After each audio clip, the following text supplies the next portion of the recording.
Từ khái niệm dư luận xã hội ở trên và ý kiến của hai đồng chí thì chúng ta có thể đi đến cái thống nhất. Dư luận tập thể quân nhân theo tiếp cận tâm lý học là sự phán xét, đánh giá, biểu thị thái độ chung của tập thể đối với sự kiện, hiện tượng xảy ra có liên quan đến nhu cầu, lợi ích của đa số các thành viên trong tập thể. Và tôi nhắc lại cái khái niệm này. Dư luận tập thể quân nhân là sự phán xét,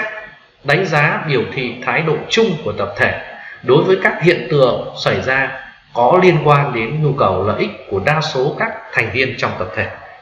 Thì khi nghiên cứu khái niệm này thì chúng tôi có một số lưu ý đối với các đồng chí như sau. Thứ nhất, dư luận tập thể quân nhân là sự phán xét, đánh giá và biểu thị thái độ chung của cả tập thể hoặc đa số các thành viên trong tập thể. Ở nội dung này thì chúng ta có thể thấy là dư luận tập thể quân nhân có thứ nhất là cái sự phán xét, đánh giá. Cái sự phán xét, đánh giá này nó xem xét cái hiện tượng, sự kiện đó là đúng hay sai, là phù hợp hay không phù hợp với nhu cầu, lợi ích của cá nhân hay tập thể. Và những cái điều này nó thể hiện tính tư tưởng, tính thống nhất của tập thể. Ở đây sự phán xét, đánh giá, biểu thị thái độ chung nghĩa là có sự thống nhất trong tập thể. Và nếu cái sự phán xét, đánh giá đơn thuần thì chưa phải là dư luận, mà dư luận phải được biểu thị bằng thái độ chung của các thành viên trong tập thể về các cái sự kiện, hiện tượng đã xảy ra. Ví dụ dư luận phán xét quy ước thì đây là một cái loại phán xét khá thông dụng trong những cái văn bản pháp quy, ví dụ như là mọi quân nhân phải chấp hành nghiêm các chế độ nề nếp của đơn vị. Thì đấy là dư luận phán xét. Nếu quân nhân nào vi phạm các cái chế độ nề nếp của đơn vị sẽ bị dư luận tập thể quân nhân lên án và bị xử lý theo quy định của đơn vị. Cái đặc trưng cái điểm chú ý thứ hai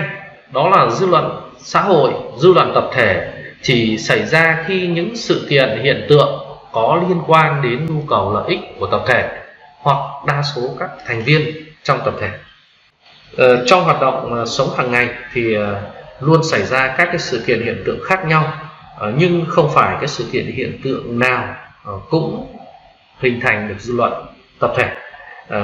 Nếu những cái sự kiện, chỉ có những cái sự kiện mà liên quan trực tiếp đến nhu cầu, lợi ích của cá nhân hay tập thể thì nó mới nhanh chóng trở thành dư luận. Và ngược lại thì dư luận có thể hình thành chậm, có thể kém thống nhất hay là không hình thành, thì nó tùy thuộc vào cái mức độ liên quan giữa cái vấn đề, cái sự kiện đó đối với nhu cầu, lợi ích của các thành viên trong tập thể. Chẳng hạn như là cái vấn đề thay đổi cán bộ lãnh đạo chỉ huy đơn vị thì có thể sẽ nhanh chóng trở thành dư luận trong tập thể quân nhân, vì cái sự thay đổi bởi vì cái sự thay đổi cán bộ lãnh đạo chỉ huy đơn vị nó có ảnh hưởng trực tiếp đến quân nhân, thì sẽ xuất hiện những cái luồng dư luận, ví dụ như đồng chí cán bộ mới đó có nghiêm khắc hay không, tính khí ra sao, trình độ chuyên môn thế nào, vân vân. Thì đó chính là cái dư luận xã hội, nó liên quan trực tiếp, ảnh hưởng trực tiếp đến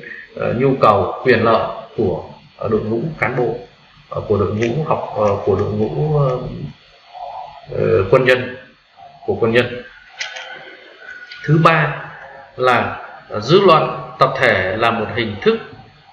biểu hiện đặc thù của ý thức xã hội và ý thức tập thể. Thì cái điều này nó được thể hiện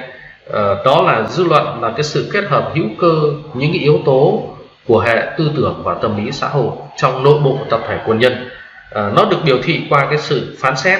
đánh giá, thái độ dựa trên những cái quan điểm của giai cấp lãnh đạo. Dư luận tập thể cũng là một cái biểu hiện của ý thức tập thể, tức là nó phản ánh những quy định, những đặc thù riêng của từng loại hình tập thể. Ví dụ như cùng một cái hành động đánh bài ăn tiền trong môi trường quân đội thì sẽ được đánh giá nghiêm khắc hơn là cái hành vi này đối với những cái sinh viên dân sự ở các trường đại học bên ngoài. Cái đặc điểm thứ nhất đó là dư luận tập thể quân nhân là một hiện tượng tâm lý xã hội có ý thức cao. Thì ở đây dư luận tập thể quân nhân phản ánh cái trí tuệ của tập thể, nói lên cái sự trưởng thành về xu hướng tư tưởng chính trị đạo đức của tập thể. Nếu dư luận nảy sinh luôn có tính tư tưởng cao thì đó là một tập thể quân nhân vững mạnh. Từ đó thì cái ý thức tập thể được giác ngộ thêm các chuẩn mực đạo đức, vì thế mà cũng được củng cố, trình độ tư tưởng chính trị cũng sẽ được nâng cao. Thế còn cái đặc điểm thứ ba, dư luận tập thể quân nhân thì có thể hình thành chậm, nhưng sự biến đổi sẽ có thể kém linh hoạt. Dư luận tập thể quân nhân hình thành có thể nhanh hoặc chậm, nhưng sự biến đổi kém linh hoạt. Thì ở cái đặc điểm này thì chúng ta có thể thấy dư luận tập thể nó phụ thuộc vào nhiều yếu tố, nên có thể diễn ra nhanh hoặc chậm, và thường không biến đổi khi đã được hình thành. Cái điều này nó cũng thể hiện cái tính ì của dư luận ở chỗ là khi sự kiện hiện tượng đã thay đổi, nhưng dư luận tập thể thì vẫn giữ nguyên thái độ phải nói. Cái điều này đòi hỏi cán bộ các cấp, đặc biệt là cán bộ cấp phân đội, phải thận trọng trong tiếp nhận thông tin từ dư luận để tránh theo đuôi dư luận. Qua nghiên cứu cái nội dung này thì chúng ta cũng cần chú ý, ở đây dư luận tập thể quân nhân nó không phải là một cái phép cộng lại một cách giản đơn các ý kiến thái độ của từng quân nhân, mà đó là cái sự kết hợp độc đáo của các phán đoán, nhận xét, đánh giá của quân nhân, tạo thành cái sự nhận xét, đánh giá, biểu thị thái độ chung của đa số hoặc của cả tập thể quân nhân đối với các cái sự kiện, hiện tượng xảy ra có liên quan đến nhu cầu lợi ích của mỗi quân nhân và tập thể quân nhân. Như vậy thì có thể thấy dư luận ở đây chính là sự phán xét, đánh giá, sự biểu thị thái độ chung của tập thể quân nhân